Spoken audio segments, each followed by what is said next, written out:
And Top Story is always brought to you by Vodafone. We have been mistreated and sidelined on our own land. Words of the king of the Gas State, King Taki Teko True II, as he says his people are sad about the situation and will decide the 2024 general election. Speaking during a visit by the NPP flag bearer hopeful Alan Chamanting, the king asked the former Trade and Industry Minister not to take the Gadangbe people for granted. We will decide this election in 2024 because Accra is the pivot of the election. Accra is Ghana and Ghana is Accra. Don't take us for granted. Build a social contract with the Gadangbe people and you will see the light. We're treating a number of people you have mentioned decent.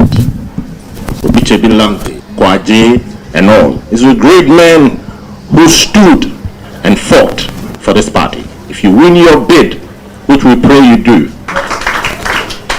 don't forget toil of these great leaders whose will, thought and process made this party what it is today. Gadangbe is sad because of a lot of things that are being done against us.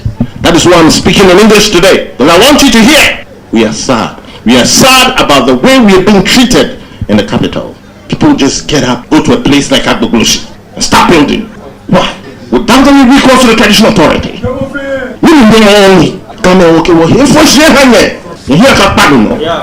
What we want to tell you today is that I believe that in your manifesto, promote a national development agenda for the whole of the country so that we will see that would not be shortchanged.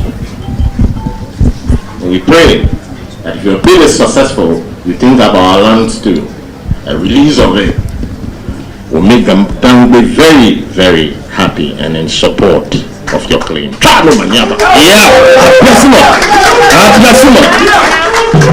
Well, the former Trade and Industry Minister has been making some promises on the back of what you just heard there from the Gamanche. He claims he will transform Accra if he wins the nod. In our party, our symbol is the elephant, and we know that the symbol of the Gas State is the elephant. All gas naturally belong to the NPP because there's a spiritual connectivity between our symbols, and we call Senior Obichibi Lamte, Peter Alajete, H.O. Lamte, Junior Obichibi Lamte, Chairman, was chairman of the party, and then many others, those sides, much younger ones, are equal to Ajib Lansing and many others. And I think that the role that our community has played in bringing us to power must be appreciated by our own party. And so if it is God's will that I lead this party and I become president, I'll make sure that Ghana's feature very prominently in the government that I run. And I do so also for very strategic reasons. Because Greater Accra is the capital of our country. And it is the entry point into our country. And first impressions are important.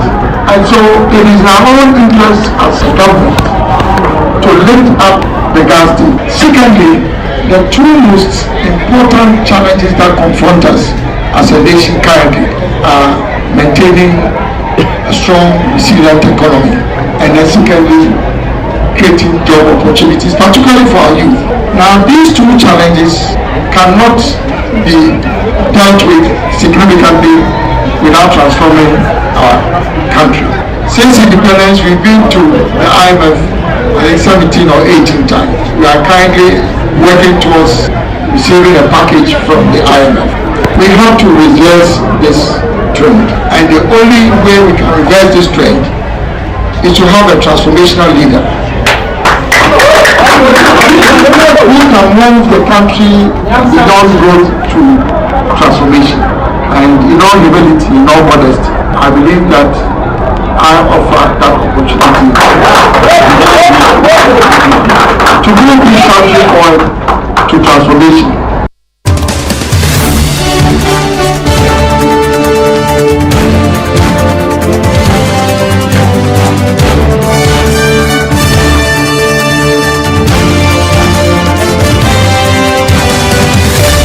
But let's speak now to former Attorney General Ni Ayukwe Otu, who was part of the delegation that visited the GAN Manche today. He himself GAN, but also part of the Alan Chamanti entourage. He joins us on the telephone line right now. Ni Ayukwe Otu, thank you for your time here on Top Story. Hello, sir. Okay, we'll try and get his attention and ask him a few questions. He's a leading figure within the GAN Dangbe community. He's a former Attorney General. He was part of the Alan Chamanting visit to the GAN Manche. Rarely will you hear such a significant traditional ruler speak the way the GAN Manche spoke today. And I'm curious to learn from a man who himself is it's a staunch individual within the community, what he made of this. Mr. Aikotu, thank you for your time on Top Story. Thanks for having me. You were there when the GAN Manche uttered those words, visibly upset about what he believes to be mistreatment and sidelining of the GAN people in the Greater Accra region. You yourself, you're a stalwart within the GAN Dangbe community. Do you share his sentiments? Well, remember that I am now the president of the council, and so I am quite close to some of the issues confronting the Ugandese. And I think just last week or so, we issued a statement about this construction of the Kayayi ships. It was one of the issues that he referred to. So we are on the same page. So when he says GANs are being mistreated and sidelined, what is he referring to there? Well, I think you know. I mean, you have a cabinet which features one, woman, a gas, Elia Yokobuchi, and one deputy minister, Evans Mensah. And that's it.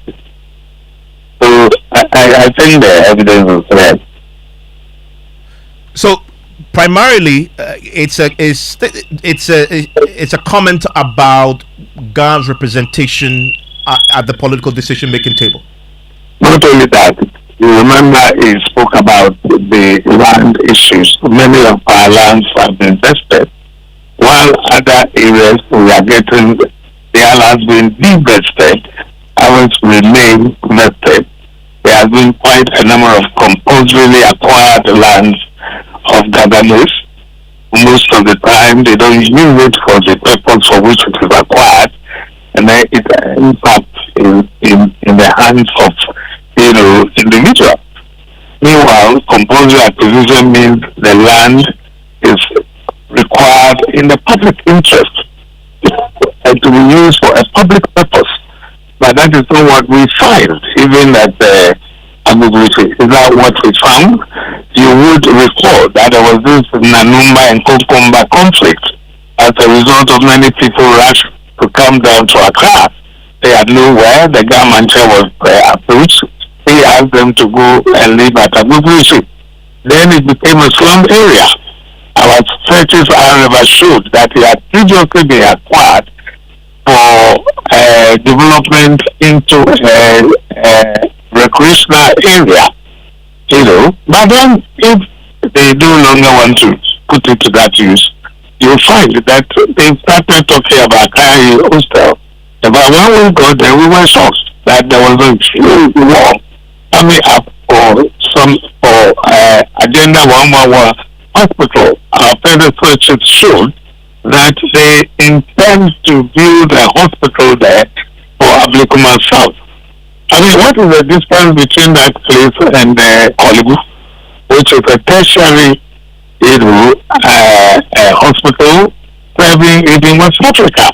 Many people come to Kolibu, and today we have this vast land when our people are shouting, they are suffering.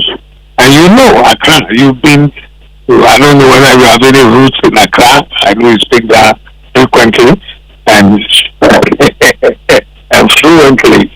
And you go to Toko, and you go to Bukom, and you go to Jamestown, and the people are just struggling for space. So if we have space, what is wrong with trying to resettle some of our people there? We are always at the brunt of everything. When old Fadama was moved to new Fadama, it was a garland which was given to them. When this Sodom and Gomorrah thing happened and the people were to be resettled, where did they take them? It was not to Azande region or the Eastern region. They took them again to Ajen Kotoku, which is another garland. They are settling there now. Yeah, I mean, but So what is that? You're not suggesting, are you, that because you are of a Dangbi origin, the state should treat you differently? That will be tantamount to discrimination on the basis of a person's ethnicity, which the Constitution clearly forbids. And that cannot be the case.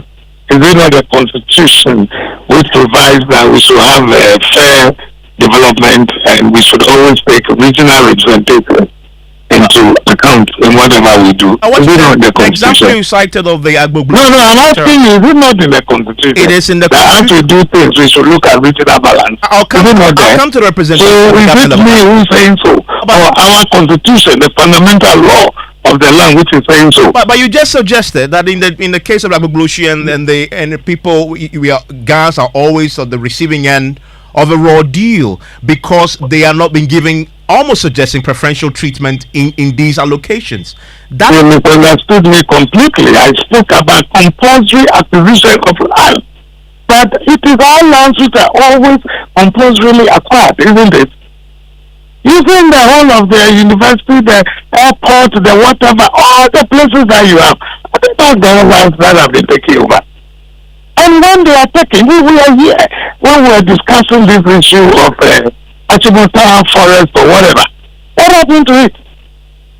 And even the dams, is this Akumono, it's been dammed for individuals to take it up. Don't you have any feeling for that? Look at our numbers. How large are we? You don't think about all this? And when we complain, we say we are talking about discrimination. How many lands have been taken in your areas?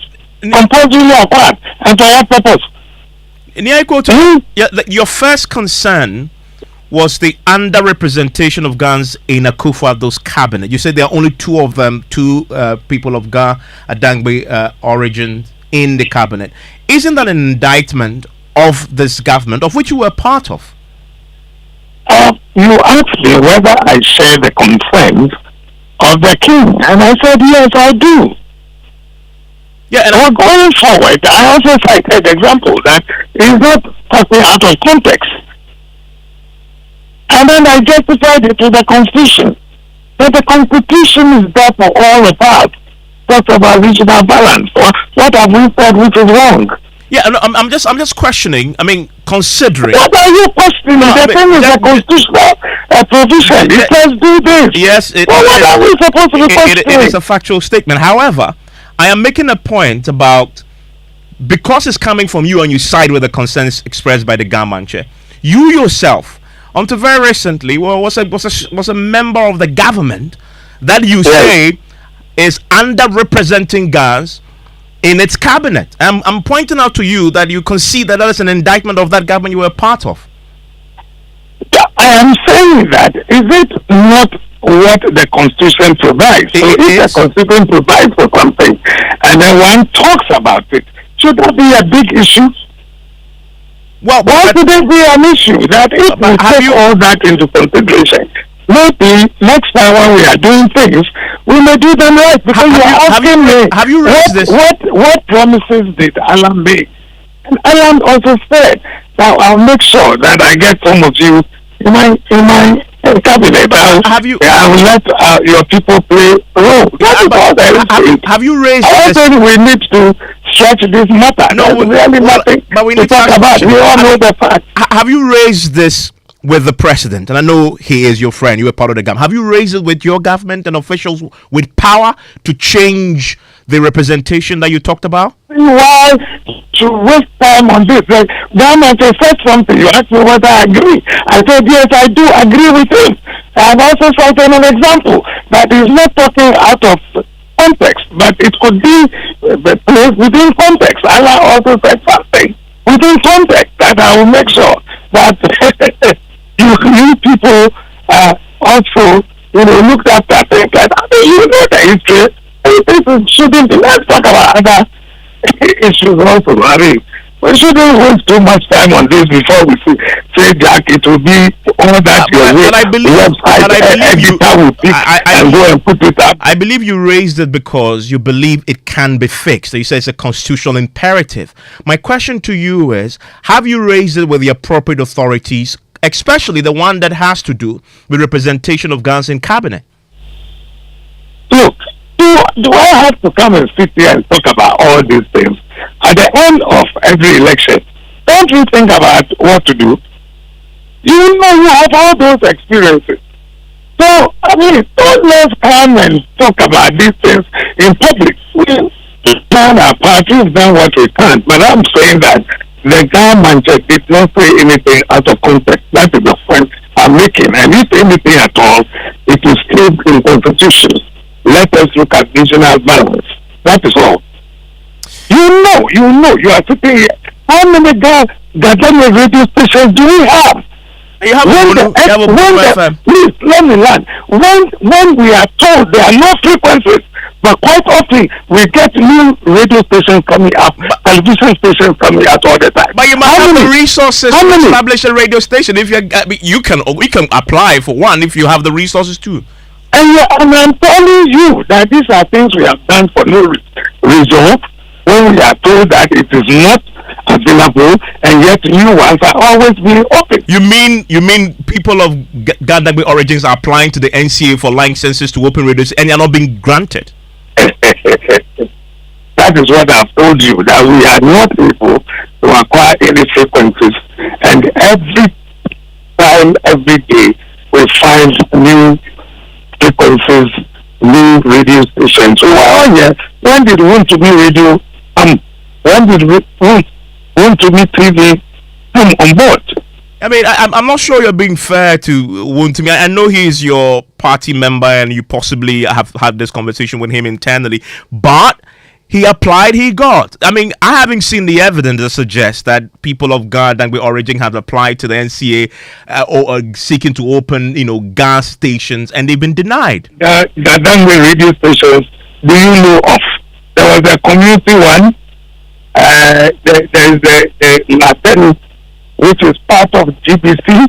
GBC old stations. I was there as radio lawyer for about 4 years, so I have a lot of experience about how that thing came about. And so it was some abandoned GBC2 radios frequencies that were used for that. Then we had to attend. What other station do you think? We are always talking about it. We have our problems that we talk about. Maybe you haven't had time to interview commercials or giving us sufficient time to talk about it. But everything where the language is going now and the problems we are having. When we complain that the teachers, those who have gone to school, they passed out, graduate Gadami teachers are sent outside the region when they cannot teach that language there. Are you saying you haven't heard about it before? Nyaikwotu, thank you very much. He's the chair of the Ghana Council. He was a former Attorney General under the Kufuor administration. He served as the Ghana ambassador to Canada under this current administration as well. You heard him say he shares the views of the Ghana Manche that the Kufuor government is underrepresenting people of the Ghana ethnicity in its cabinet, and also on the end of raw deals when it comes to forceful land acquisitions. I don't know what you make of that. Share your thoughts with me, 05511111997. And let's stay with the NPP for a while longer, because this whole conversation erupted when one of the flag bearer hopefuls, Alan Chamanting, visited the Gamancha. Today, another of the hopefuls have also been delivering a major speech laying out what he says is his vision to transform Ghana's economy. He was part of the Akufo-Addo cabinet that took the decision to go back to the IMF for a bailout. But tonight, former Greek Minister Dr. Owusu Akoto says it is time for things to be done differently to prevent the country from going back to the fund. He's been speaking today as part of laying forth his plan to transform the economy. Ghana has fallen into an almost perpetual cycle of dependency on external financial support from the International Monetary Fund and other bilateral partners to sustain our economy. In 66 years of our independence, Ghana has approached the IMF on 17 different occasions to borrow. The lesson from our journey with the IMF and the bilateral donors is indicative of the urgent need to expand the export earning capacity of the economy of Ghana. In the short to medium term, only the agricultural sector can establish that capacity to achieve sustained rapid economic growth. I strongly believe that prioritizing agriculture is a sure way for achieving the accelerated growth needed in other sectors of the economy and creating the much needed jobs for our people, especially the youth. During my tenure as the Minister for Food and Agriculture, I initiated the establishment of the Tree Crop Development Authority under an Act of Parliament, Act 1010, in the year 2019. By the following year, 2020, the Tree Crop Development Authority had been established in Kumasi. The authority seeks to coordinate and promote development of 6 tree crops. The goal of the authority is to develop, produce and distribute the selected cash crop seedlings to farmers so as to produce and generate a combined potential export earnings of between 6 to 12 billion cedis every year after 8 to 10 years of its implementation. $6 to $12 billion a year. If this organization is taken care of very well, we'll be able to generate that kind of resource into our economy. We wouldn't need an IMF or anybody else. He says Ghana will not have to rely on borrowing to fund its development under his leadership. What I have learned working with Ghanaian farmers in the past 6 years especially is that they need little persuasion to be called into action.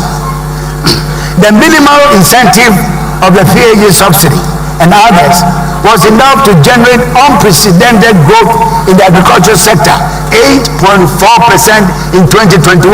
Never happened in the Fourth Republic.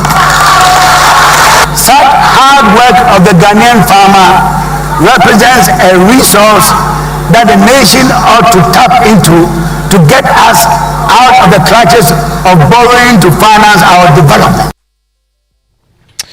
Well, he was speaking today at the UPSA campus. He says he will set up what he calls an agricultural management team to replicate the economic management team chaired by the vice president.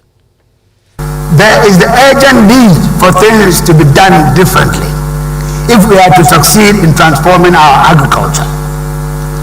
The critical success factors in our transformation agenda will hinge on the following: political will.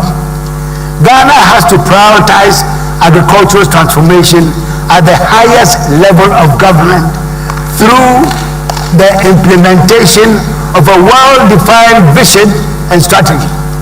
The investment needed to achieve sustainable food systems will be non-negotiable in my vision to transform agriculture for the prosperity.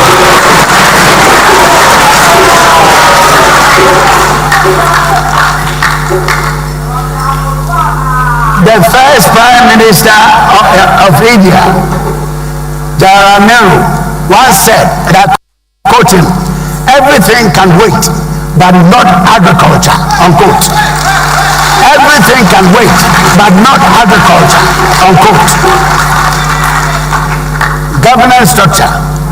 In addition to the economic management team headed by the Vice President, there shall be a newly created agricultural management team chaired by the President himself to drive agricultural development. The AMT shall comprise 7 agri-related ministries, namely Food and Agriculture, Finance, Trade and Industry, Lands and Natural Resources, Transport, Local Government and Rural Development, and Environment, Science, Technology and Innovation. Today it was about laying what he believes to be his record before us for us to interrogate. He talks a lot about what he has achieved and why he believes that stands him in good stead to lead this country going forward and transforming the entire economy on the back of his what he believes to be his successes in the agri sector.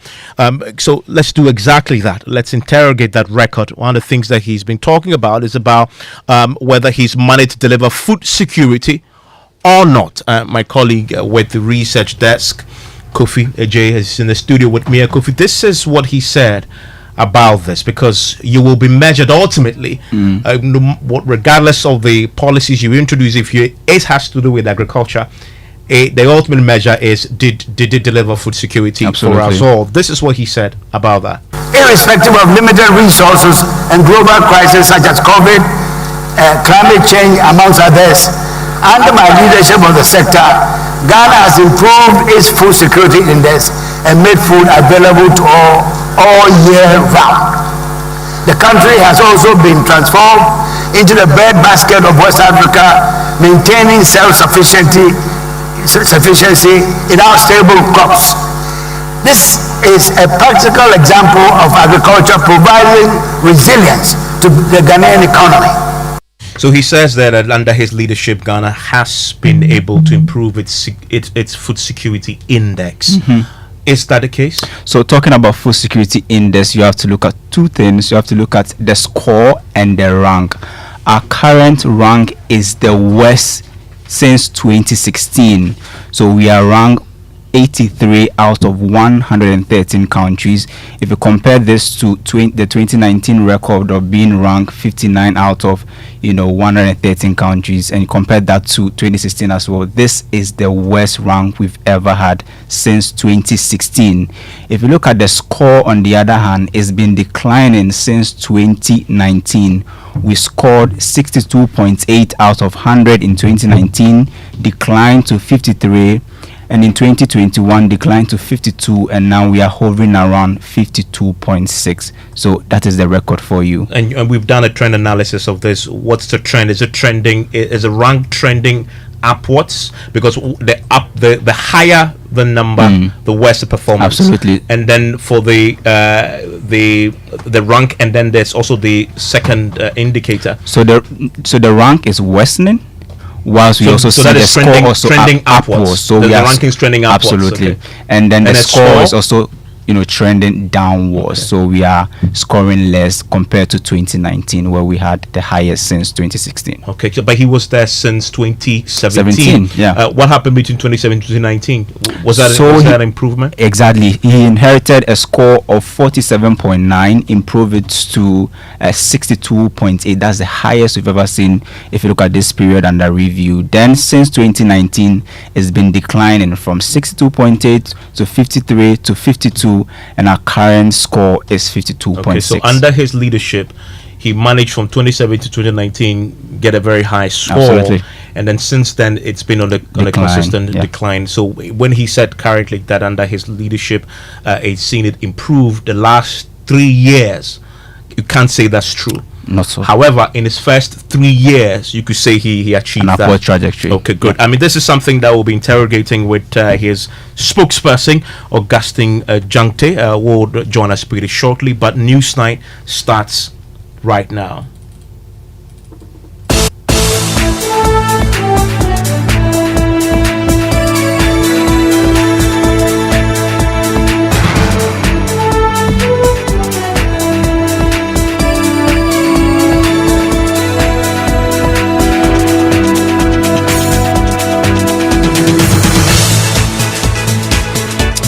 On Newsnight tonight, police yet to level charge of murder against 6 suspects it is holding over the death of the young soldier Imoro Sharif, whose murder triggered the military invasion of Ashaiman. We have details of the fresh charges as an Ashaiman Circuit Court denies the accused bail. Also tonight we'll hear from lawyers of 4 of the suspects accusing the police of wrongful arrest.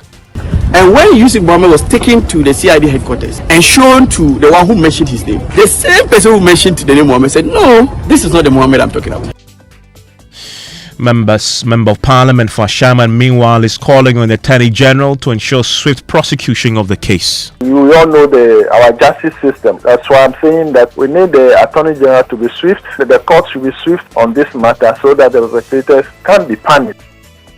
Also tonight, public health nurses aggressively calling on mothers whose babies lost out on the mandatory vaccinations due to the nationwide shortage to come for the shots before the 6 weeks window elapses. We are all urging all mothers around to just take the opportunity and then troop in, especially those who weren't able to get their previous vaccines. We've told them to ask mothers in their communities who are due for the polio, but when they came, there was shortage, so that they bring them.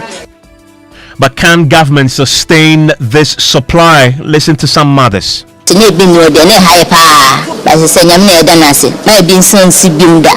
I want to tell them it's very necessary for our children, so anytime it's short, they should bring it for us. And in business, Finance Ministry approves funds for coupon payment in principals on bonds excluded from the domestic debt issue program to be paid, but bondholders' accounts are yet to be credited as at 5 p.m. today. And in sports, Indiana Stars open a 5-point gap at the top in the Ghana Premier League, while Accra Lions hope to close that gap tonight. And later, the minority in Parliament is demanding investigations into claims by former Environment Minister Professor Frimpong Boateng. The persons within the NPP government and the Jubilee House are involved in Galamsey. There was an orchestrating scheme, even within the party and government, To get you out. The party people who are there, people in government, including Jubilee House, who are doing Galamsey and so on, even now. We have details. And then in our latest Hotline documentary, we'll tell you how close to 200,000 gas cylinders are locked up in a cylinder manufacturing company under the government's flagship policy, the One District, One Factory. So now, if you come to our factory, boss, you'll be shocked. We are now getting to almost close to 200,000 cylinders. We cannot send one out. Plus your views, of course, 05511119997. All that after this. One Ghana, just one Ghana. Yo, bro, I beg, make you give me correct shock absorber. Or make a do video concept, then take the Gaussian P for the engine show you. Hey, yawa humache. Every morning you the tear calls, they browse. Actually, something they. Hey, Tago, the way town make hot. And Robert so and if it be you where you get Vodafone One Ghana promo them out 20 minutes talk time to call all networks where you start get data and 1 gig from 5 a.m. to 11:59 a.m. Bang! Anka you go do pass me safe, Ankasa. You dial *530 hash. Make we enjoy. You go fit subscribe as many times as you want. Yes, plantain chips. Yo, sweet Ama, take this by Vodafone One Ghana bundle. Moku vibe plus video calls and taste. You catch the vibe. Early morning, 5 a.m. sharp. Vodafone, further together. In honor of valuable contributions and services to the Republic of Ghana, in recognition of resilience and can-do spirit of our people, the Government of Ghana presents the National Honors and Awards 2023, a special edition dedicated to honoring our COVID-19 heroes, gallant frontline individuals and organizations whose distinguished sacrifices ensured the preservation of lives and our population during the pandemic. President Nana Addo Dankwa Akufo-Addo will, on behalf of the people of Ghana, decorate deserving citizens with the highest national honors of merit, including the Order of the Volta, Companion and Member Divisions, Grand Medals, and other special awards for their meritorious services, leadership, and innovation. A glittering ceremony of pride and gratitude on Tuesday, 14th March 2023 at the Accra International Conference Center. Guests must be seated by 1 p.m. National Honors and Awards 2023. Our heroes, our pride. You're live, your news night is on Joy 99.7 FM. I'm waiting to hear from you on the story you've already heard on the top story, the story around the complaints by the Manche that the Dangbe people are being sidelined. And then also you've heard a bit from the former Greek minister who today has been delivering a speech as he is part of his campaign to lead the NPP into the 2024 elections. We'll have more on that particular story shortly and speak to his spokesperson and interrogate a bit more of what he's been saying today. But first, despite holding 6 persons over the death of young soldier Imoro Ibrahim, no charge of murder has been filed by the police just yet. His murder triggered a military invasion of Ashaiman last week. Rather, tonight we are learning charges bordering on robbery and dishonestly receiving have been leveled against accused persons. The 6 today made their first appearance in court. 2 of them were named in an official police statement as persons who attacked the deceased soldier with the aim of stealing his phone and backpack. Here are details of the police statement. Sheriff Imoro's death hit his family very hard. A small boy, 21 years old boy. You know the suffering we suffered for this boy before he entered the army. Then just took some few hours to finish the boy for us. While they asked for justice, they were equally concerned about the narrative that had been pushed regarding his movements that night. They knew he was on a course as he had visited on 2 previous occasions. Until the first time or by. Came the first time. On the second occasion, this was to be his 3rd visit. Some of the things people are saying about him are unfortunate. Because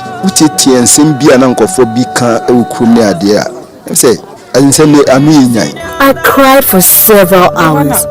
I later heard he struggled with them and knocked on doors, asking for help, but got no help.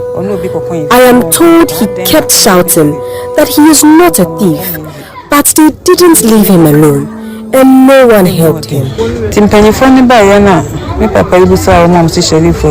The police has some answers. The statement says that on March 3, Sheriff visited a female friend at Ashaiman at about 10:30 p.m. He's said to have left the place at 1:30 a.m. on March 4. 2 of the suspects, Samuel Tete and Abubakar Siddiq, are alleged to have attacked him at about 1:45 a.m. in an attempt to rob him of his phone and backpack. Sheriff is said to have resisted and struggled with the suspects. He was stabbed in the arm as the suspects made away with his phone. 4 other persons are being held either because they received a stolen phone or sold it to other suspects. It is worth noting that all 6 suspects were arrested starting from 9th March and ending on 12th March. This means arrest took place 48 hours after a military team raided parts of Ashaiman in search of suspects. It is unclear how the military exercise impacted what the police say is an intelligence-led operation that resulted in the arrest of the suspects from various hideouts. We're now learning a bit more from the court documents we've managed to secure. Our court correspondent Joseph Akable is on the line with me. First, Joseph, what more do we know about these accused persons? So the first accused person, Samuel Tete, is 20 years old and unemployed. The second accused person, Abubakar Siddiq, is also 20, but he is a scrap dealer. Then the third accused person, Ibrahim Abdul Rakib, also a scrap dealer. The 4th accused person, Safiano Musa, trader, and the 2 others remaining are Yusuf Mohammed, a scrap dealer, and finally Abdul Ghafaru Abdul Karim, he is a driver. I mean, just to be clear, the documents we've seen, it confirms that none of these individuals have been charged with murder yet, although we know that's what triggered this whole military invasion of Ashaiman, and the military in one of the cases telling one of the victims who was brutalized that when the man was being killed, they didn't come out to assist. What are the specific charges? And so for Samuel Tete and Abubakar Siddiq, the first 2 accused persons, they have been slapped with a charge of conspiracy to commit crime, namely robbery, and also the substantive offense of robbery itself. Now the remaining 4, they are facing the charge of dishonestly receiving, and yes, we can confirm that they have not been charged with murder. I mean, what about this mobile phone that they are alleged to have attempted to steal, in fact actually stole? Has it been sold already to somebody? So that is the role that was played by the remaining 4. And so the first 2 accused persons, that is Samuel Tete and Abubakar Siddiq, are the ones who are said to have accosted the soldier. Now the remaining 4, that's part of the fact sheet here. It says We are told that the phone was sold. That is after the two have stolen the phone, they sold it to Ibrahim Abdul Rakib at an amount of 300 cedis. Ibrahim Rakib subsequently sold the phone to Safiano Musa alias Dayogu for 350 cedis. Safiano Musa, however, Safiano was not cooperating with the police as to where the phone ended up, and he claims to have sold it to the other accused person, Yusuf Mohammed, for an amount of 500 cedis, and later to Abdul Ghafaru Abdul Karim. And so at least on 4 occasions, the phone was sold right from when it was stolen. It's unclear what type of phone this was. It was not stated in the court documents that we have seen so far. But any idea why that murder charge hasn't been filed yet? And so our sources have given 2 explanations. The first one is the fact that investigations are ongoing. The second leg of it is a practical legal challenge that they are faced with. Their argument is that in the event they will be leveling charges of murder against some of these accused persons, it will mean that they will have to do the indictment at a district court, whereas the offense of robbery and dishonestly receiving, which they intend to level against the remaining accused persons, that would have to take place either at the circuit court or the high court. And so the concern really is that it will have to mean that it will have to either be a parallel trial of sorts, because the 2 processes cannot be taking place at the same time in the same court. And so that is a practical difficulty that it presents. But the main issue now is the fact that investigations are ongoing, and when it gets to the level where they need to make any changes, they will do that, or perhaps there could be a different arrangement for that particular process. The lawyer for the accused persons has been speaking. You've been talking to him. He holds a different view on what has happened. And so he specifically represents the 4 other accused persons, that is the other 4 who they didn't accost the soldier. And he says that even one of the accused persons is a case of mistaken identity. We can listen to him. Caring for only 4 of them, that is A3 to A6 specifically. And their charges are simply dishonestly received. And so let no one go out here carrying the information that my clients, A3 to A6, were charged for murder. No, there's no iota of evidence brought to the court today to even warrant charging my clients with the offense of murder. Not even the robbery that the first and second accused persons were charged. So my client was simply charged for the offense of dishonest receiving, and it's simply because the police or the prosecution is saying that some of the phones believed to be owned by the late Sheriff Emuro were sold to my clients. And this is a situation that any of us can fall victim to, especially if you don't buy phones from the shops. You can be there, they will come and sell any item to you. That is what is landing them in this situation. But let no one take them as murderers. No. You placed an application for bail for them, but the court. Yeah, we knew from the onset that it was going to be a tough one. Remember, this case has so much public interest in it. And so on the first day, it's always difficult to get bail. But that will not close us or close the doors on us. We would be here again on the 27th to repeat our bail application. We have pointed to the court that clearly, when you look at especially Yusuf Mohammed, who is A5, the 5th accused person, his name was brought up in the issue first by one of the accused persons, that is A4, Safian. When Safian gave the name Mohammed, and you know, if they say Mohammed, anybody can be Mohammed. That's how it is. And this Mohammed, the 5th accused person, is a very popular guy. And so the police relied on the intelligence from Ashama here, and then came to pick the A5, who is also Yusuf Mohammed. And when Yusuf Mohammed was taken to the CID headquarters and shown to the one who mentioned his name, the same person who mentioned the name Mohammed said, "No, this is not the Mohammed I'm talking about." And he gave you the right Mohammed, and you have gone for the person. So logic required that you release the wrong person. Is that not it?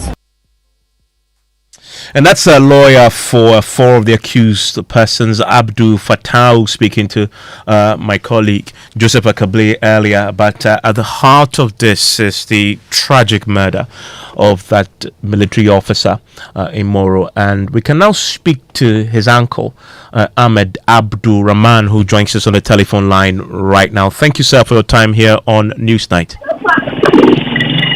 Hello, Mr. Rahman. Hello. Thank you for your time on Newsnight. Thank you. So I'm pretty sure you know now that the police have made some progress. They believe they have caught the suspects who are responsible for the murder of your relative. I wonder if that offers the family any comfort in these difficult times. Hello. Yes, sir. It's not Mr. Rahman. It's Mr. Rahman's younger brother. Okay. Audu Imoro, father of Imoro Sheriff. Thank you very much. Does that offer any comfort to the family at all? Please come back again. Does that offer any comfort to the family that you know that the police say they have arrested some of the suspects? Yes, yesterday around 15 hours, 15 or 20 hours. Now, this is Ashama district commander, including the regional commander of police, they came to visit the family. When they came, they said that they were sent by the IGP to come and tell us that they have caught all those who are involved in the killing of Imoro. So they came and said, when they came, they said the family, we are the first people that they inform us. So when we get it on news so that it shouldn't bring any disturb to us. So they came and informed us before they released the Okay, yeah, thank you very much. At least that's the family there properly, duly informed, even before the rest of the world got to know about it. Tonight, the Member of Parliament for the area, Mr. Nogbe, Ernest Nogbe, has issued a statement asking for swift prosecution of the case. Mr. Nogbe, thank you for your time here on Newsnight. As we speak tonight, the police have taken the individuals to court. We know they haven't charged them with murder just yet. You are asking for swift prosecution. Does that mean that what you asked for before, which is that the Parliament itself should look into the brutalities that were meted out by the military, are you abandoning that course and focusing on the prosecution? Well, thank you very much, and good evening to you and your listeners. You know that the cases are two. The military invasion and brutalities molestation is one, and the killing of the innocent soldier is another. So when I asked the AG to expedite action on the justice delivery system, especially for this matter, I'm referring to that of the killers, those that were arrested. And the bipartisan committee should be for the victims of the molestation and the brutalities. So all that I want the AG to do under these circumstances to make sure that the system operates faster as usual.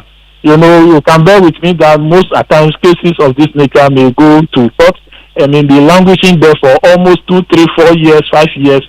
Something happened in 2016 or 2015 where an MP was murdered. As we speak now, justice is still not served. But in this case, I want justice to be served as quickly as possible so that the families of the deceased soldier may also be at peace. What about the initial suggestion that you'll be filing a case with Straj? Have you done so? We are still on it. We will still do that. We've not done it yet, but we are collecting the data. The lawyers are working assiduously to petition Straj. And that is also in the victims of the molestation, of the invasion. And that is what we are doing about that. And you are part of the Defense and Interior Committee in Parliament. You're scheduled to visit the community again on Thursday. I wonder has the objective for that visit changed, seeing that significant progress has been made already in the arrest of these individuals and prosecutions have started? I'm not sure. The committee is not coming to Ashama because of the killers of the soldier. No, the defense and committee is coming to Ashama because of the brutalities meted to innocent residents of Ashaman, especially what happened on the 7th or at the dawn of 7th. As for the arrest of the criminals, it was in the bosom of the police, which they have done now, which I commend them of. The IGP himself was on the ground midnight. He was in Ashama to effect the arrest. And so I commend them, the IGP, the Tema regional commander, the Ashama divisional commander, and then the district commanders. They did a yeoman job to arrest the perpetrators. And that is all the more reason why I was saying initially that the military nearly marred their work, because their modus operandi is always different from that of the military. They gather intelligence and do target arrest, but not just to enter into a community and start molesting innocent citizens for no reason. Thank you very much, Ernest Nogbe. Nogbe is a member of parliament for Ashaiman. He's also a member of the Defense and Interior Committee. So listen to Newsnight on Joy 99.7 FM. Well, after months of shortage, the much needed childhood vaccines are here, and some babies who missed out on the vaccination shot, particularly for measles, polio, and BCG, today have finally gotten shots, particularly in the Greater Accra region. The Ghana Health Service took delivery of the first batch of the vaccines Saturday, with the assurance to get more in the coming weeks. Until then, the current stock is expected to last for about 6 weeks, and you need to take your child, your baby, to any of these clinics to get the shots before the 6 weeks expires. Before we hear from the mothers, listen to the Director General of the Ghana Health Service, Patrick Kumabwaje, on the latest stock expected to last for 6 weeks. So we normally have 10 vaccines that are used for 13 diseases across Ghana. 3 of them were in short supply. That is the OPV, BCG, and the measles rubella vaccine. We have received quantities of the 3 to complement what we are doing. And this is the first batch that arrived. We are hoping that the rest will come in very soon. We are moving all the supplies to the regions and the facilities. The doses that are available is enough for at least a minimum of 6 weeks across the country, whilst the others are brought in. So we have enough doses to cover our need for the next 6 weeks. Well, some mothers have already taken their babies for shots today, and Odami has been around, my colleague, and reports that more mothers are being urged to send their babies for the shots. You monitor some health centers here in Accra. It's a little over 9 a.m. here at the Adabraka Polyclinic, and I've been told by the public health nurse here at the Child Welfare Clinic that about 15 parents, 15 mothers, I should say, have already been here to vaccinate their children against any of the childhood killer diseases. And the parents, she told me, are excited. I spoke to one of them, Mamiesi, and she's overjoyed, but then she had a caution for government. Say I don't be aba ayotime boy eba humban cause ne bi no de ne haye pa ba se nyam na eda na se na bi nsan si bimda emba de bia emai. This is the place where your child will be vaccinated when you come. All the vaccines that were in short supply this morning, they received all of them. Public health nurse Patricia is urging parents to bring their children. We are all urging our mothers around to just take the opportunity and then troop in, especially those who weren't able to get their previous vaccines. Please, we urge them to join any facility around them nearby and then take their vaccines, just to protect the kids also. We are heading over to the Mamubi Polyclinic to also ascertain how parents are gathering to vaccinate their children. Mothers here at the Mamobi General Hospital are reiterating the same things that mothers at the Adabraka Polyclinic said. They say they do not want to experience the anxiety and uncertainty they had to deal with when the vaccines were in short supply. Last month I came here and the nurse said the polio is finished, so she gave us the next date 13th of this month, that's today. So we came here to take it and I'm very happy. I want to tell them it's very necessary for our children, so anytime it's short, they should bring it for us. Oh, time na a short na ya anya bia de dida. Nti yet no na feel say bia na ye ne beso no na ya beba na asa. Nti ye da ban asese odi bia ba. Ma ebi nsi say vaccines ne ebesa. Because nkwala no so mu here. One interesting thing happening here at the Mamubi General Hospital is how the public health nurses are urging the mothers who have come for the vaccines today to also go tell their friends, their fellow mothers, that the vaccines are in, so they should come. It's a rigorous campaign ongoing here, and the superintendent is Awo Pokwa. Oh, as for Mamubi, we were fortunate to have the vaccines, with the exception of polio. And now today the disease control officer just arrived with the polio. So even mothers who were living, we called them back and dropped the polio. And we've told them to ask mothers in their communities who are due for the polio, but when they came there was shortage, so that they bring them. If not, the next month when they come for the next appointment, we'll drop the polio. We are very excited because with these vaccines, if the babies they didn't get it, we know what happens. There will be outbreak. So now that the polio has arrived, 100% happy. For Joy News, I am Hannah Odami. Well, areas in the north and the Volta regions are expected to begin vaccination tomorrow. Joining us on the line now is the National President of the Pediatric Society of Ghana, Dr. Debi Appiah. Also joining us is the spokesperson for the Health Ministry, Isaac Baofe. Thank you, gentlemen, for your time here. Mr. Fair? Hello. Great to have you join us. So the vaccines are in, lasting 6 weeks. You have the 3 that was in short supply. You are expecting more to coming from what we hear. Any idea when the remainder will coming to have a full complement? Good evening to your chairman, listeners. And what I will say from the ministry's point is that we are expecting the vaccines hopefully this week and next week. That will have enough vaccines to support what we already have now.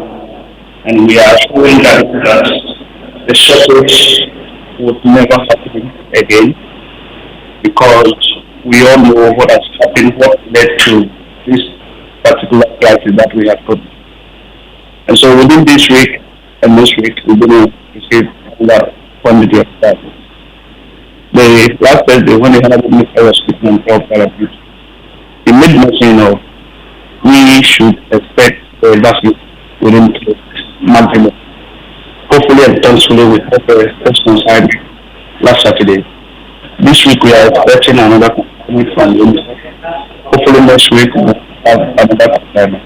And when we have those consignments, we are hopeful that the whole of this year we will have enough, and maybe 2024 will have more vaccine for our children. And the minister last week when he addressed Parliament admitted, there were funding challenges, but also the procurement issues was also key. What specifically is the ministry doing to ensure this doesn't happen again? Yes, what we know is that the procurement issues we are talking about, the funding issues we are talking about, and then that is one of the reasons why we are making sure that this time around, whatever experience we had from this particular situation, we are going to implement those experiences going forward, that will make sure that it will never happen again.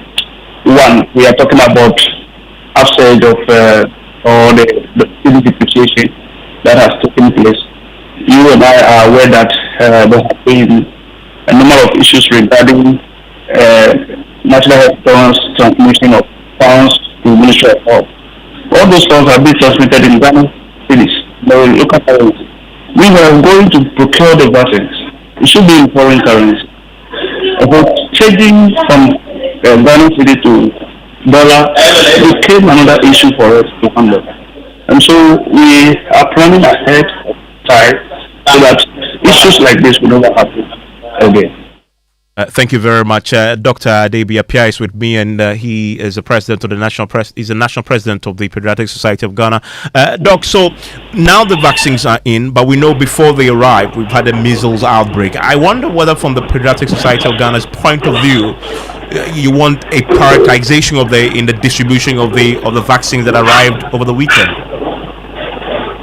Yes, thank you very much, Evans. Let me extend the society's greetings and appreciation to the general public and also all who supported us come this far. We take note of the effort of the government in ensuring that we have the vaccines, especially the president stepping in to acknowledge the problem. The minister also asking for advocacy on the part of all of us. And this is where we all want to be, where we all can chip in and help address such health issues that affect everybody and can have major repercussions. Back to your question, in terms of whether we are prioritizing. Yes, I think that we should prioritize. Need to prioritize. Yes. At this point in time, I can confirm from our members in the northern region where the outbreak was hit the most, they were hit the most, that they have actually also received their vaccines. And just like you said, we are going to start rolling out. So with knowing the technical people on the ground and what they have done before, I know they are really going to hit the ground running and working, just like we heard from Adabraka and Mamubi. And other parents will also have the relief that we sense. I sense from those I heard talking about, because we were all anxious, there was anxiety in the air. And this is where we want to be.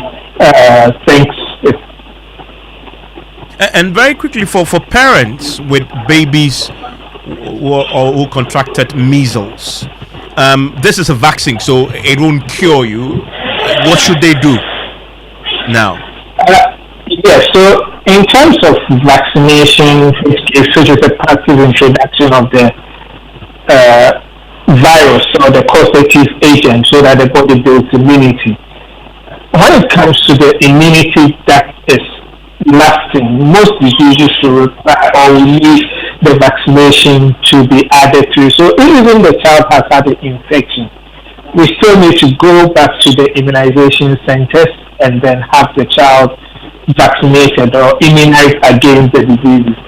And it's not only against measles, there are other vaccines that must be given at any particular point. So we recommend, Pediatric Society recommend that we review every missed opportunity. Those who have missed immunization vaccinations, they should go for the vaccination. And the second thing is that this must be documented so that we have proof that the child is really protected. It must be vaccinated and the child is really protected against measles and other diseases. You know, it's not only about other diseases. And I'm sure you want me, I mean, you're happy with, you'll be okay with my answers. But let me reiterate, since you brought the outbreaks in here, the fact that we still have more than 80% of patients whose samples were taken for diagnostic confirmation that have not been confirmed. We are appealing to the government, the minister again, to ensure that the laboratories are equipped with the resources to be able to confirm the diagnosis of measles or other diseases that is associated with what is going on. This will help the clinicians effectively manage cases. So we are asking government to put in resources to help manage the effect or the consequence of the shortages, which is the outbreaks. And what you need to remember is that the outbreaks are not going to end overnight. It's going to take months before we get on top of the measles, the outbreaks that we are seeing. So we need to resource the hospitals to be able to handle this so that we don't come back here again discussing the consequences. This is the time for the government to do that. It's unfortunate that we have to spend hard-earned money again looking for laboratory equipment. It's all because we couldn't buy we did not buy the vaccines. But now we have to manage both. We have bought the vaccines, but we need to also manage the outbreaks, ongoing outbreaks. Thank you very much, Dr. Adebi Apia. He is the national president of the Pediatric Society of Ghana. So, if a child had measles and you're wondering what to do, the Pediatric Society of Ghana's advice is just take them for the shots as well, whilst you treat them for that infection. If you're listening, a parent with a baby, please make your way to the nearest clinic as soon as possible and vaccinate your child. So listening to Newsnight on Joy 99.7 FM. After business, I'll share with you some of your thoughts on the stories we've done so far. And George is here.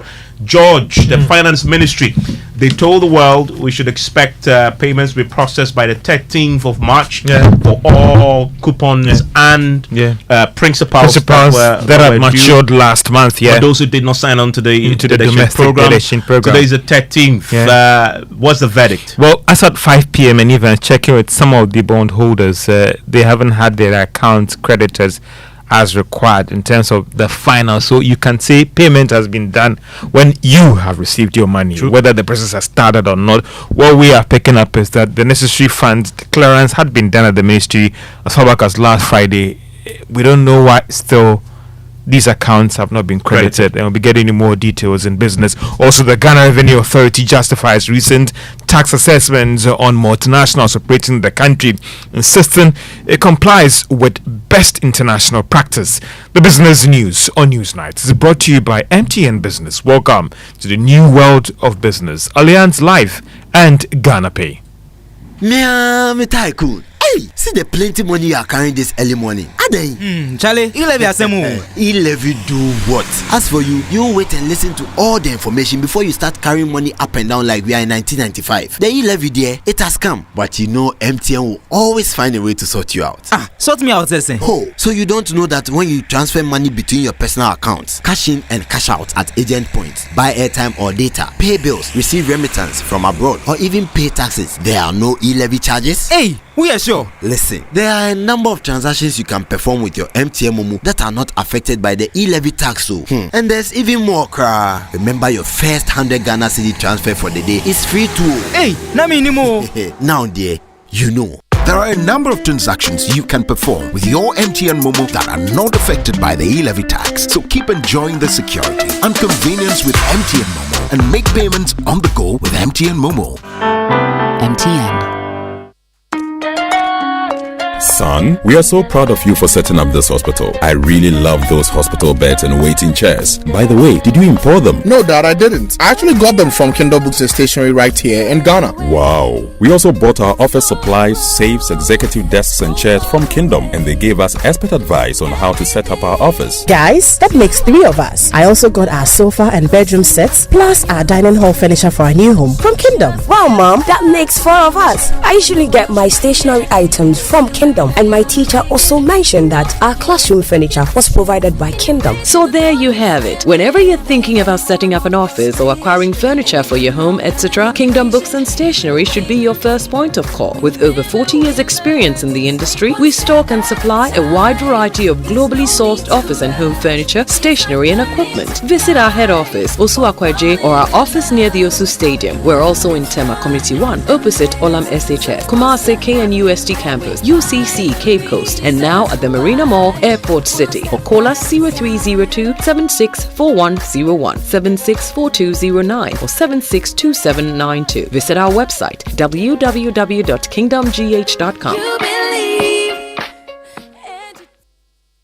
Luxurious affordable living is your right, and no one understands it better than BOT Properties. BOT Properties specializes in modern residential buildings and commercial office spaces. Our properties include the Equator, a 12-story made up of over 100 apartments near Accra Mall. Other Equator courts, we offer you the deluxe living experience with our top-of-the-range homes, high-quality homes built with style and precision to suit your lifestyle. The Equator Court is a gated community with 2-story, 4-bedroom detached houses at Ogbojo, East Legon, near American House. Our office complexes include Zion House, Shiashi, East Legon, Zion House, Sofa Line Interchange, Kumasi. Our offices and apartments are for both rental and outright purchases at affordable prices and with flexible payment terms. Kindly contact us on 0257 960 919 or visit botproperties.com. BOT Properties, the new meaning of affordable luxury. Keys. What could be simpler than a key? Who doesn't have a key? A car key, an office key, a drawer key. But there's one key that rules them all. The house key. The key to a place we call home. The key to the home where everything comes together. The key to a home that is our own. A home where we make life happen with our families and loved ones. Adoha has been working hard for over 30 years to make home ownership within reach for many. Say yes to property with Adoha. Your dream home is one call away. Your dream home is a few clicks away. Visit our Accra project, The Place, by calling 030-2789-757. Welcome back to Business on Newsnight. Now, Finance Ministry is set two have approved funds for coupon payments and principals on bonds that didn't participate in the domestic debt exchange program. But while our bondholders yet to have their monies in their accounts as at 5 p.m. today, there's more in this report. Joy Business is learning that the Finance Minister Ken Uforiata, as at last Friday, approved the funds that will be used to settle the coupon payments and principals. These are monies that will go directly to bondholders that did not participate in the domestic debt exchange program. These payments are targeted at bonds that matured last month. However, as at 5 p.m. today, these bondholders have not had their accounts credited with the necessary payments. Sources at the Ministry of Finance say the challenge can be linked to the Bank of Ghana doing the necessary diligence before any payments are made. The Finance Ministry insists they were committed to working with the March 13, 2023 deadline, and the necessary measures were put in place for the payments to be made. The Ministry of Finance also insists any delay in making the payments would not be as a result of not having the required monies to pay the bondholders. Joy Business Sources adds that a letter had already been dispatched to the Bank of Ghana for them to start making the payments today. Some capital market players have also told Joy Business normally these settlements are done in closing hours of the day. But if the accounts of these bondholders are not indeed credited today, what will this mean for government when it comes to issues of credibility after it promised that the payments will be made by March 13? Some have also argued that if the Ministry of Finance had started the process a bit earlier, as of this morning, all accounts would have been credited.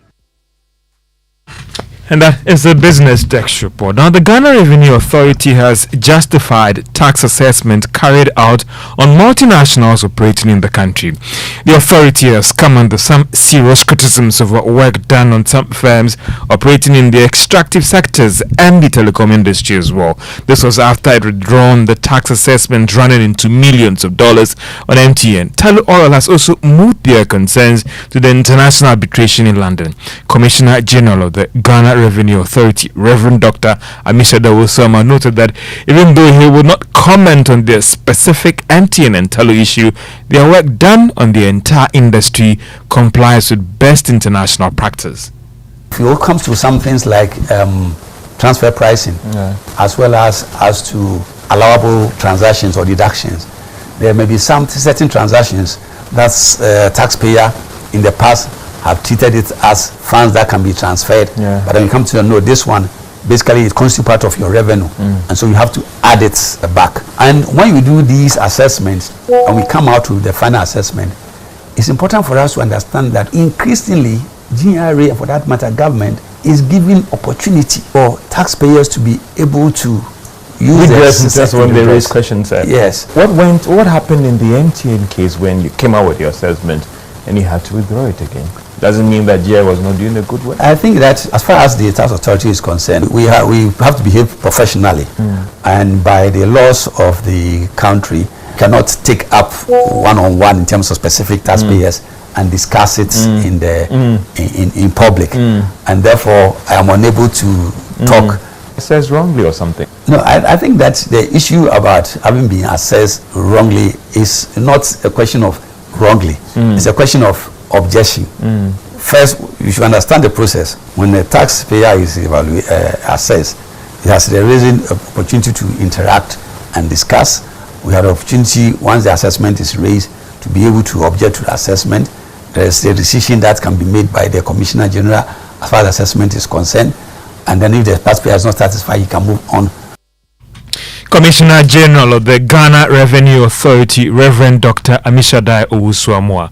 Now, hoteliers are raising questions about how the Ghana Water Company is implementing the new tariff levels for water. It follows the margin of increasing the tariffs implemented by the company. The hoteliers want the Public Utilities Regulatory Authority to move in quickly to save the hotels. So let me give you an example. So for a company that receives, say, 233 consumption, when you multiply, 198 consumption, multiply by the 30, the consumption 5,940. As against the one in January, which was multiplied by the 11.219. So when we checked, there's been an actual increase in tariff of 167%. 167% over the tariff in January. Waiting on the PURC to come and announce that there has been a major mistake in the tariff adjustment for us and correct it. Dr. Edward Akanyamike is the president of the Ghana Hoteliers Association of Ghana, expressing his thoughts there. And George, big story in the U.S. The Silicon Valley Bank went under over the weekend. It's put a lot of central banks on notice now. Yeah, and the Bank of Ghana, if you go to their website, has released a document about the role of the Bank of Ghana in the financial intermediation industry. And if you go through that statement released by the Bank of Ghana, it's indicated that it will continue to effectively regulate and supervise the financial institutions towards promoting safety and soundness of the institutions and ensuring stability of the banking industry with the ultimate objective of protecting depositors' funds. It also argued that in promoting and maintaining stability of the financial system, the Bank of Ghana continues to collaborate with other financial regulators in the country. That is the Financial Stability Council that was established to bring these regulators together. That is the National Insurance Commission, the Securities and Exchange Commission, the National Pensions Regulatory Authority with the financial services sector. So they are giving some assurance that they are working with all these players to protect this industry. And even one critical thing is the protection of depositors' funds. Yes, it is. George, thank you very much. And a few of your messages now on our social media platforms I want to share with you, particularly on Twitter. Pardon me, on our WhatsApp console. I'll share that with you in a second here on the news. I see many of you joining us with your thoughts. I would share that with you shortly. Now, close to 200,000 gas cylinders are locked up in a cylinder manufacturing company under government flagship policy, the One District, One Factory.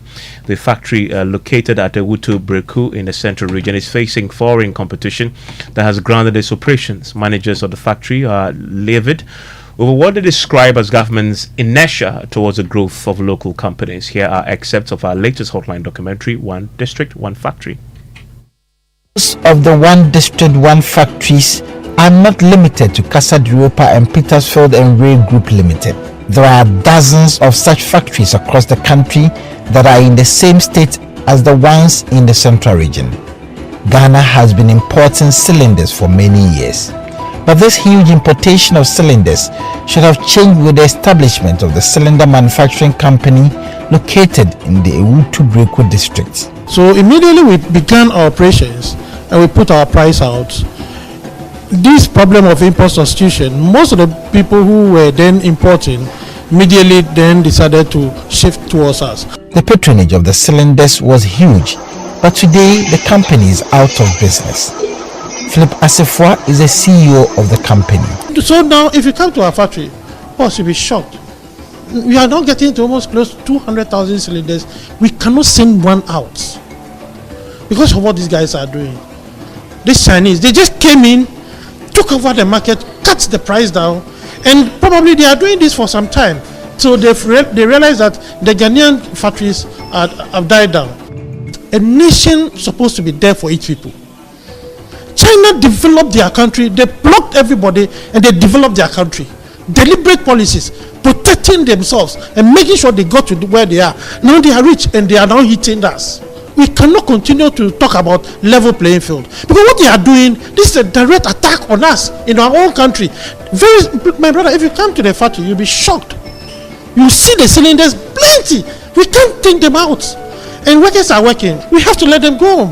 This was a factory commissioned by the president just about 2 months ago.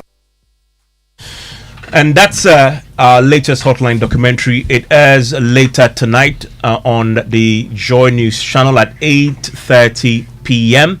And also at 8:30 a.m. on the Super Morning Show tomorrow. It is One District, Some Factories. And the man who was behind that documentary is with me in the studio, Kojo Nyako. Also with me is Kofi Jay with our desk, reset desk. Kojo, so what did you find broadly? Because this was just an excerpt from the documentary. Also, we found factories that have been funded but they are not operating. So if you look at the Ministry of Trade's website, you will find out that they have categorized them into three: factories that are in operation, factories that are under construction, and factories that are in the pipeline. But what we found on the ground was that these factories that they say are in operation, they are actually not operating. And it is not only restricted to the central region alone. We've toured the entire country, and there are also success stories. I mean, you can find the likes of Ekunfi and the others. And so that is what we are hoping to find when we tune in. Okay, so tonight's this is part one. Yes. It focuses on what? The part one focuses on factories that are struggling, factories that have received funding, and they say that they've been starved of funds by Exim Bank, the financiers of the policy. And so that is what we are hoping to see. They are not in operation at all. They have been shut down, and so they are hoping that there will be some intervention for them too. Okay, and then the part two? The part two would also tell some factories that are still struggling, and they will tell some success stories, and they will also receive government responses through the Ministry of Trade. Okay, yeah, thank you, Kojo. And Kofi, talking about this, one of the things you've been doing is also tracking government's own accounting when it comes to how many factories have been completed operational and it's in the process of completion. We find some discrepancies in the accounting numbers and the numbers that the government have been putting out, both in the budget and what the president said last week in the State of the Nation address. So since 2021, we've seen 3 updates. First one is from the finance minister in November 2021 when he gave the 2022 budget. He said 278 factories, that's the total number of factories so far as the project is concerned. Under construction, we had 172 out of the 278. Operational, 106. Then in July 25th, 2022, the same finance minister reported that the total number of factories had increased from 278 to 296. Operational had increased from 172 to 171, decrease rather. Then we had operational has increased from 106 to 125. Operational, which means that they've been set up and they're functioning. They're functioning. So the timelines are important. Okay, so the first number was when?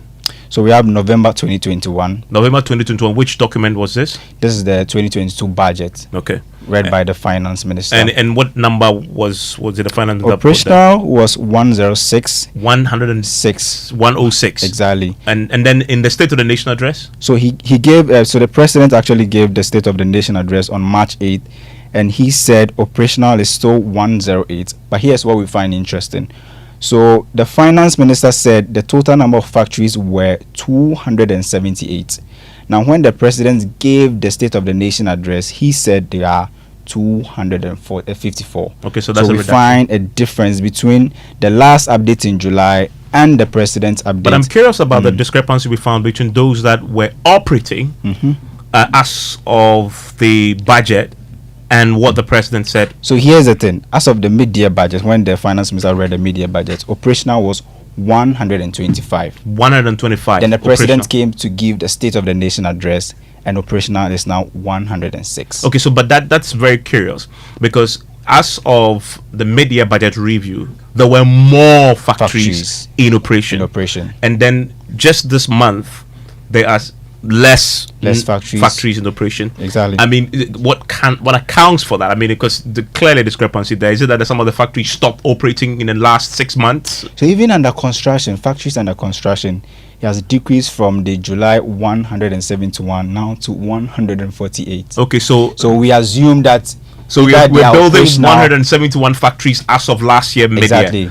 And then this year we are constructing less.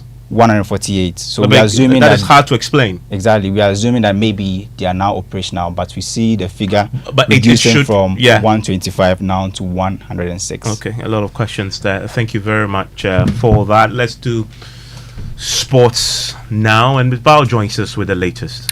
Well, yes, Evans, it's the Ghana Premier League that is taking center stage tonight, and the ongoing at the Accra Sports Stadium is the game between Accra Lions and Dreams FC. Currently half time, and of course Accra Lions are currently second in the league table, 5 points behind Ediana FC, having gone 4 games without defeat and unbeaten in the second round with 2 consecutive away wins and 1 draw. Well, despite this, Heart of Folk also managed a draw against Bibeni Gold Stars and 7-point adrift first place at Diana, but assistant coach David Oklo is confident the team's title hopes aren't over. Initially, I told you we're going to fight hard and take a good result home. I was expecting a win, but it's unfortunate we couldn't get a win. By a draw, thank God. This is a character of a good team. Okay, we went a go down and we came back, fought and got a draw. I'm impressed. And is Hasselbeck still in the title race? Yes, of course. We have, let me say, 39 points more. So if you just imagine 39 points, we can still win it. Yes, that's David Oklo there. And just news coming in is the Diana Stars. They have appointed Evans Adote as the club's new technical director, and he returns to the side that he was with even the 2013, 2015, even 2017 season, where he helped them to win the FA Cup. Thank you very much, Ms. Bao. Now, he was a king of Ga people at the time the capital town of the Gold Coast was moved from Cape Coast to Accra in 1877. He refused to help the British capture the golden stool of the Ashanti people. He was exiled to Elmina for 3 years, but the Gans refused to replace him. He is Manchester Kiteria, but what do young Gans know about their kin? In today's Ghana Man series, Studio Kobana has the rest of the story. In the heart of Makola sits the statue of Manchester Kiteria, overlooking the Rollins Park in Accra. Historians have described him as an illustrious king of the Ga people. But what do young Ga people know about this prominent king? I sampled some views. I don't know much about him, but I know he moved Gans from Ayawaso to the coast. I'm sorry, but I don't know anything about the king. There you have it. Disappointing, isn't it? So, I bring you some history about a king loved and revered by his people. I will tell the story with the help of historian at the Asrem Manche Palace, Reverend Dr. Jesse Ankra. King Takitaria felt the British were deceitful, so he vowed never to cooperate with them. The British wanted to capture the golden stool of the Ashantis. They wanted Manchester Kitaria to contribute men to fight the Ashantis, but he refused. And now you want to go into somebody's kingdom, using him as the king of Accra, to enter into Ashanti and take the Ashanti spirit. He said no, he will not permit that. To the Gold Coast governor, Sir Frederick Hodgson described him as an uncooperative king, so he was exiled to Elmina from November 1880 to March 1883. They kept him there, hoping and trusting that a new king would be put in place instead of King Takitaria. Well, learning a bit more about my own culture as a Ga man myself, and talking about the Ga people. There's a story on the top story on this, and many of you shared your thoughts. And this one from NS in Taifa says, Evans Ga man chair and the lawyer equal to got it all wrong. Have they forgotten that the Honorable Mike Okwe was appointed the Speaker of Parliament? Equal to was appointed as ambassador, so they credit Akufo-Addo government as well. Your thought there on the social media and on WhatsApp to be specific. Up next is That's My Opinion. If Diogo Diazambuja arrived today, as they say, you want to stay with Nana Sakwa. All Nana Sakwa can count